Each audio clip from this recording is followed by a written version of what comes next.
അല്ല നീ എപ്പോഴാ വന്നേ? ഇന്നലെ വന്നു. അല്ല സത്യത്തിലേ നിനക്ക് ബോംബെയിൽ എന്താ പരിപാടി? വല്ല അധോലോകം വല്ല ആണേ. ഒന്ന് പോയിക്കടേ. എന്തായാലും ഉണ്ടല്ലോ നീ വന്ന ദിവസം കൊള്ളാം. എന്ത് വിശേഷം? എടാ ഇന്നലെ നമ്മുടെ സുഖുവിന്റെ ലോട്ടറി കട ഉദ്ഘാടനല്ലേ? അതിന് സുഖം എളുപ്പില്ലല്ലേ? അയ്യോടാ നീ ഒന്നും അറിഞ്ഞില്ലല്ലേ? ഓ അതിന് നീ ഇവിടെ ഉണ്ടായില്ലല്ലോ. എടാ ഉള്ളതൊക്കെ വിറ്റ് പെറുക്കിയ സുഖു ഗൾഫിലേക്ക് പോയെ. അവിടെ വെച്ച് വലിയൊരു അപകടം പറ്റുമോ, അവനൊരു കാല് മുറിച്ച് മാറ്റേണ്ടി വന്നു. പിന്നെ അവിടെയുള്ള കൂട്ടുകാരെ കൂടി പിരിവിട്ട അവനെ ഇങ്ങോട്ട് കയറ്റി വിട്ടത്. അതുകൊണ്ട് ഇപ്പൊ അവന് ഒരു ജോലിക്കും പോകാൻ പറ്റില്ല. അങ്ങനെ ഇരിക്കുമ്പോഴാണ് നമ്മുടെ ഗോപി പറഞ്ഞ സുഖുവിന് ഒരു ലോട്ടറി തട്ടിട്ട് കൊടുക്കാം.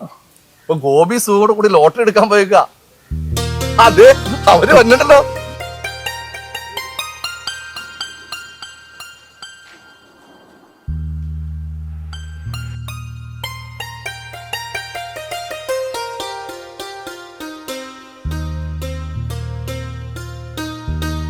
അപ്പൊ നമ്മുടെ പ്രിയപ്പെട്ട സുഹുവിന്റെ ഈ ലോട്ടറി തട്ടിന്റെ ഉദ്ഘാടനമാണ്.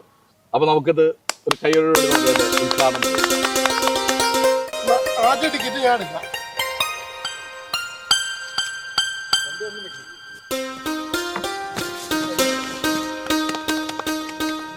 എനിക്കൊരു ഒറ്റ ആഗ്രഹമുള്ളൂ, ഒരു അടിച്ചുറപ്പുള്ള ഒരു കൊച്ചു വീട്. അതിനു വേണ്ടിയല്ല ഞാൻ എല്ലാം വിറ്റുപറക്കി ഗൾഫിലേക്ക് പോയത്. അവിടെ എന്നെ ദൈവം ചതിച്ചില്ലടാ. എടാ സുഖു നീ എന്തിനാ വിഷമിക്കണേ? ഞങ്ങളൊക്കെ കൂടെ ഉണ്ടാവും. പിന്നെ ഈ ലോട്ടറി തട്ടുകൊണ്ട് നീ ആഗ്രഹിക്കുന്ന പോലെ ഒരു കുടുംബം നിർത്തുണ്ടാക്കാം. ഇവിടെ ഇരുന്ന് മാത്രം വിറ്റ കാര്യമില്ല, കൊണ്ടുകിടന്ന് വിറ്റാലേ ലോട്ടറി ചെലവാകും കേട്ടോ.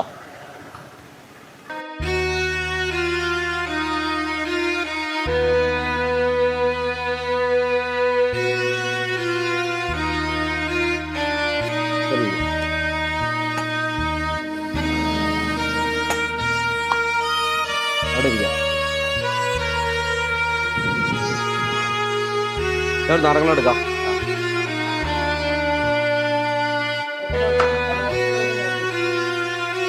സുഖു തന്നെ ലോട്ടറി എടുത്തിടാം. നല്ല നമ്പറായി 50 രൂപ.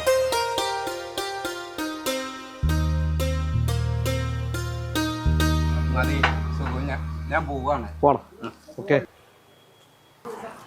നാരങ്ങളത്തിന്റെ പൈസ വേണ്ട സുഖു, എന്റെ സന്തോഷമായിട്ടിരിക്കട്ടെ. ഞാൻ ഇറങ്ങട്ടെ. Okay okay.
അല്ല ഇതാരാ? ശ്യാമേ, കുറെ നാളായല്ലോ അമ്പലത്തിലേക്ക് വന്നിട്ട്. ഓ വന്നിട്ട് ഇപ്പൊ എന്തിനാ ചേട്ടാ? വിധിയാണെന്നൊരു സമാധാനിക്ക്, അല്ലെങ്കിൽ സുഖിന് വന്നിട്ടില്ല. നമ്മളൊക്കെ കുറച്ച് ശ്രദ്ധിക്കണം ചേട്ടാ. അങ്ങനെ പറയല്ലേ ശ്യാമേ, ഒന്നും മനഃപൂർവ്വം അല്ലല്ലോ. കാലില്ലാത്തവർക്ക് സർക്കാർ ജോലി കിട്ടാൻ എളുപ്പാ. അതിനൊന്നും നോക്കാതെ ഈ ലോട്ടറി വിറ്റ് കിടന്ന ഒരു കുടുംബം കഴിയോ? ഉപദേശിക്കാൻ കുറെ ആൾക്കാരും. വാടാ ഇറക്കം ഇങ്ങട്.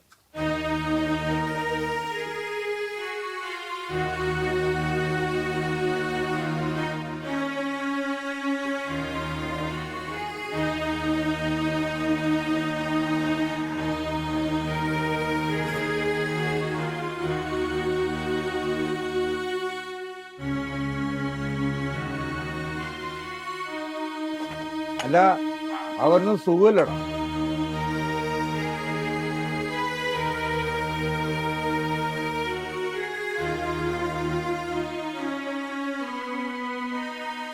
എടാ ഞാൻ നിന്നെ അന്വേഷിച്ചെടുക്കുകയാണ്. പല ലോട്ടറിക്കാരും എൻ്റെ അടുത്ത് വന്നു, ഒരു ടിക്കറ്റ് എടുക്കുന്നു പറഞ്ഞോണ്ട്. ഞാൻ അവരിൽ നിന്നും ടിക്കറ്റ് വാങ്ങിക്കില്ല.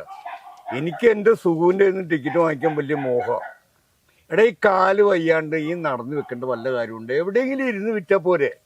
നടന്ന് വിറ്റെങ്കിലൊക്കെ ലോട്ടറി തീരുള്ളൂ. ഒരു നല്ല നമ്പർ ഉണ്ട്, ഈ നമ്പർ ഇക്കാക്ക് ഇരിക്കട്ടെ.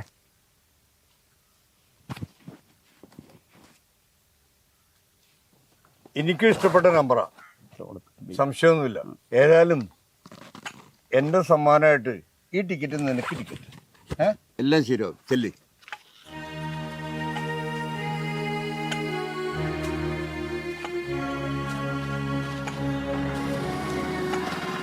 പാവം ഒരുപാട് പ്രതീക്ഷയായിട്ടാണ് ഗൾഫിലേക്ക് പോയത്. ഒരുവിധം രക്ഷപ്പെട്ട് വന്നതായിരുന്നു. എന്നിട്ടെന്ത്, അവനവിടെ കഷ്ടപ്പെട്ട് കുറെ കാശ് അവൻ്റെ ഭാര്യ ശ്യാമക്ക് അയച്ചു കൊടുത്തു. ശ്യാമ ആ കാശ് മുഴുക്ക അവളുടെ വീട്ടിലേക്ക് അയച്ചു കൊടുത്തു. പിന്നെ അവളുടെ ഒരു ലക്ഷറി ലാവിഷ് ചെലവ്. അതിനിടയിൽ സുഖുവിൻ്റെ കാലും പോയി അവൻ്റെ കാശും പോയി. ശ്യാമയുടെ ബ്രാക്ക് പരിക്കുകയും ചെയ്തു. സഹിയേട്ട ആള് ഒരിക്കൽ ആത്മഹത്യക്ക് ശ്രമിച്ചു. നമ്മുടെ ഗോപി കാരണമാണ് അതിൽ നിന്ന് അവൻ പിന്മാറിയത്. ഒരു പാവം മനുഷ്യൻ.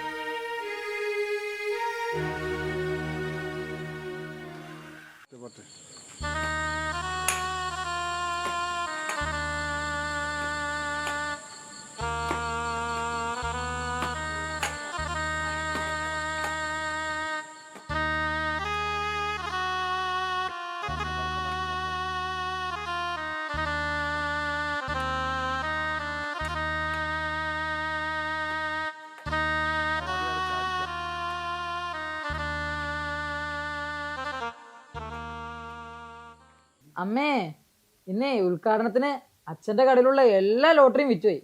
അമ്മയ്ക്ക് ഭാഗ്യമുണ്ടമ്മേ. ഭാഗ്യം എന്നെ കൊണ്ട് പറയിക്കണ്ട. അമ്മയുടെ ഭാഗ്യം കൊണ്ടാണല്ലോ നിന്റെ അച്ഛൻ ചട്ടുവല്ലായി പോയത്. അമ്മ എന്താ ഇങ്ങനെയൊക്കെ പറയുന്നേ? അച്ഛന്റെ കുഴപ്പം കൊണ്ടാണോ ഈ അപകടം സംഭവിച്ചത്? പിന്നെ എന്റെ കുഴപ്പം കൊണ്ടാ? അവനെ സൂക്ഷിക്കണായിരുന്നു. ഒരു കുടുംബമുണ്ട്, അത് ഓർക്കണായിരുന്നു. അമ്മേ, നീ ഒച്ച വെക്കൊന്നും വേണ്ട. ഈ വീടിന്റെ ആധാരം പണയം വെച്ചിട്ടാണ് നിന്റെ അച്ഛൻ ഗൾഫിൽ പോയത്. ആ കടം വേറെ. അതുകൂടാതെ 6 മാസം ഇവിടെ കിടപ്പ് കിടന്നു. അതിന് ഞാൻ കടം വാങ്ങി. ഒരുപാട് സ്വപ്നമായിട്ടാണ് ഞാൻ ഈ വീട്ടിൽ കയറി വന്നത്. മറ്റുള്ളവർക്ക് ജീവിക്കാൻ കാണുമ്പോൾ കൊതിയാവാ. പിന്നെ എന്തിനാ അച്ഛനെ അമ്മ കെട്ടിയത്? വിധിയെ തടുക്കാൻ പറ്റുമോ? നിന്റെ പഠിപ്പിന്റെ കാര്യം ഓർക്കുമ്പോ എനിക്ക് ആകെ ആദ്യം ഒരു ലോട്ടറി കച്ചവടം കൊണ്ട് ഇത് വല്ലതും നടക്കുവോ? അച്ഛൻ വേറെ എന്ത് ചെയ്യണമെന്ന് അമ്മ പറയുന്നേ? വിധവകൾക്ക് ഇവിടെ ലോണൊക്കെ കിട്ടും.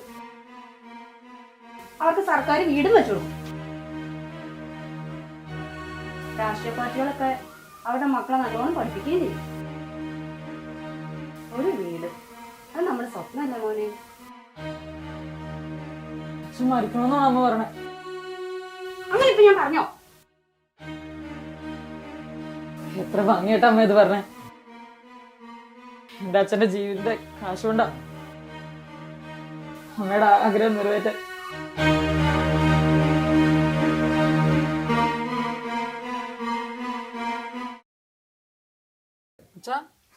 അച്ഛൻ വന്നിട്ട് കുറെ നേരമായോ? ഇല്ല, ഇപ്പൊ വന്നോളൂ മോനെ. ഇത് അമ്മയുടെ കൈ കൊടുത്തേക്ക്. അമ്മയ്ക്ക് വേണ്ടി അച്ഛനും ഒന്നും ചെയ്യാൻ കഴിഞ്ഞിട്ടില്ല. അമ്മയുടെ ആഗ്രഹം നിറവേറ്റാൻ അച്ഛൻ ഒരു വഴി കണ്ടിട്ടുണ്ട്. മോൻ്റെ അമ്മയോട് പറഞ്ഞേക്ക്. അച്ഛൻ ചോറ് കഴിക്കുന്നില്ലേ? ഇല്ല, 2 ദോശ കഴിച്ചു. മോൻ പോയി കിടന്നു.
കരയരുത് എന്ന് ഞാൻ പറയില്ല. കരഞ്ഞോളൂ. എല്ലാം അവൻ എന്നോട് പറഞ്ഞിട്ടുണ്ട്. അവനൊരു സ്വപ്നമുണ്ടായിരുന്നു, ഒരു കൊച്ചു വീട്. അതിനുവേണ്ടിയാണ് അവൻ കടൽ കടന്നു പോയത്. പക്ഷെ അവിടെയും ഭാഗ്യമാണ് തോന്നിയില്ല. അവൻ്റെ സ്വപ്നങ്ങൾക്കനുസരിച്ചൊരു വീട് വയ്ക്കാൻ അവന് സാധിക്കും. പക്ഷേ അവന് ഞാനൊരു കൊച്ചു വീട് വെച്ചു.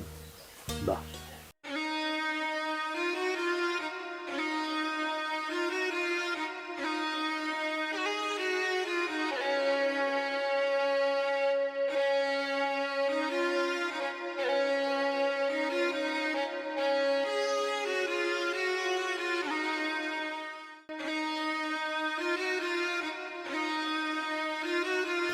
ക്ഷമേ, മനസ്സിൽ അവനോട് നിനക്ക് അല്പമെങ്കിലും സ്നേഹമുണ്ടെങ്കിൽ അവൻ്റെ വീട്ടിൽ ഒരു വെളിച്ചം നൽകും. ഒരു തിരി നീ അവന് വേണ്ടി കത്തിക്കും. അവസാനമായി അവൻ നിങ്ങൾക്ക് വേണ്ടി കരുതി വെച്ചിരിക്കുന്ന ഒരു ലോട്ടറി ടിക്കറ്റ്. ഈ ടിക്കറ്റിന് സമ്മാനം 10 ലക്ഷം രൂപ. അവൻ്റെ ജീവൻ്റെ വിലയാണ്. നീ ആഗ്രഹിച്ച പോലെ ഒരു കൊച്ചു വീട് പണിയാൻ ഈ പണം ധാരാളമാണ്.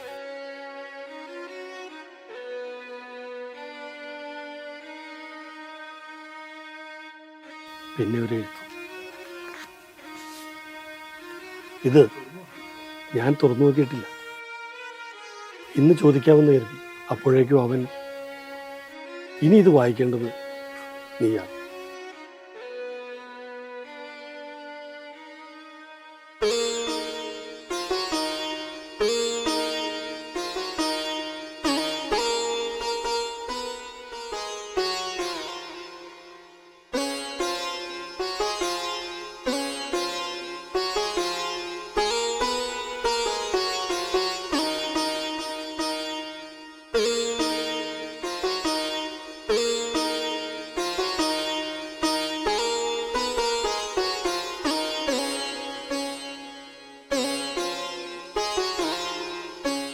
ശ്യാമി, സുവർണാണ്. നീ ആഗ്രഹിച്ച പോലെ സ്നേഹം പ്രകടിപ്പിക്കാൻ അറിയില്ല ശ്യാമി. ഞാൻ സുഖമില്ലാതെ കിടന്നപ്പോൾ നീ പരിചരിച്ച ഓരോ നിമിഷവും ഞാൻ അഹങ്കരിച്ചിരുന്നു ശ്യാമി. എനിക്ക് നീ ചോറ് വാരി തരുമ്പോഴും പുതിയ ഡ്രസ്സ് വാങ്ങി തരുമ്പോഴും ഇത്ര സ്നേഹമുള്ള ഭാര്യ മറ്റാർക്കും ഉണ്ടാവില്ലെന്ന് ഞാൻ കരുതിയിരുന്നു സ്വാമി. പക്ഷേ ഇതിനെല്ലാം നിന്റെ കയ്യിൽ കണക്കുണ്ടാവുമെന്ന് ഞാൻ കരുതിയില്ല. എൻ്റെ കയ്യിൽ നിനക്ക് തരാൻ ഒരു ലോട്ടറി ടിക്കറ്റ് മാത്രമേ ഉള്ളൂ. അത് ഞാൻ ഗോപിയുടെ കയ്യിൽ ഏൽപ്പിച്ചിട്ടുണ്ട്. അതിന് സമ്മാനമുണ്ടോ എന്ന് അറിയില്ല. ഇല്ലെങ്കിൽ നീ ഓർക്കണേ സ്വാമി. നീ എൻ്റെ മകനെ ഒന്നുപോലെ നോക്കണേ സ്വാമി. ഒരുപാട് ഇഷ്ടത്തോടു കൂടി സുഖേട്ടൻ.